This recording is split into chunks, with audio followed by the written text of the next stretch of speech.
આવતીકાલથી બોર્ડની પરીક્ષા શરૂ થવા જઈ રહી છે. ધોરણ 10 અને ધોરણ 12ના પરીક્ષાર્થીઓ બોર્ડની પરીક્ષા આપશે. વડોદરા શહેર જિલ્લામાં 70,000થી વધુ વિદ્યાર્થીઓ પરીક્ષા આપવાના છે. આવતીકાલથી શરૂ થનારી બોર્ડની પરીક્ષા અંતર્ગત આજે વિદ્યાર્થીઓ પોતાના પરીક્ષા કેન્દ્ર ખાતે તેમનો ક્યાં નંબર છે તે જોઈ શકશે. અને તે માટે આજે જ્યારે વ્યવસ્થા કરવામાં આવી હોય ત્યારે પરીક્ષા કેન્દ્રો ખાતે વિદ્યાર્થીઓ અને વાલીઓ પહોંચી રહ્યા છે અને તેઓ દ્વારા પરીક્ષા કેન્દ્ર જોવામાં આવી રહ્યું છે. સેન્ટર જોવા માટે તેઓ પહોંચ્યા છે. આ દરમિયાન વાલીઓ સાથે વાતચીત કરતા તેમણે પણ કહ્યું કે અમે અમારા બાળકોના પરીક્ષા માટે તૈયાર છે. સ્પાર્ક ટુડે ન્યૂઝ પરિવાર દ્વારા પણ આ તમામ બાળકોને બોર્ડની પરીક્ષા માટે શુભકામના પાઠવવામાં આવે છે. સારી છે તૈયારી એની અને વ્યવસ્થિત છે બધી રીતે, એના દિમાગથી બધું વ્યવસ્થિત છે. બાળક આપવું છે, આપ પણ કેટલા તૈયાર છો? બાળક તૈયાર છે તો અમે તૈયાર છે સાહેબ.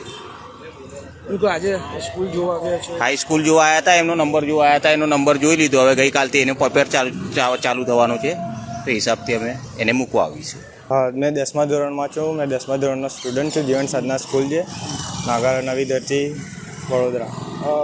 કાલે બોર્ડની પરીક્ષા શરૂ થઈ, આજે સેન્ટર જોવા આવ્યો છે. કેટલી તૈયારીઓ છે?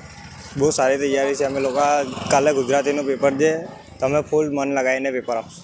આજે સેન્ટર જોવા આવ્યો છે? હા. કઈ જગ્યા નંબર આવ્યો? અહીંયા આગળ સરદાર વિનય બોચરાજી મંદિર કરીને સરદાર વિનય ત્યાં આગળ મંદિર. શું નામ આપનું? મારવાડી ભાવેશ જયસિંહભાઈ.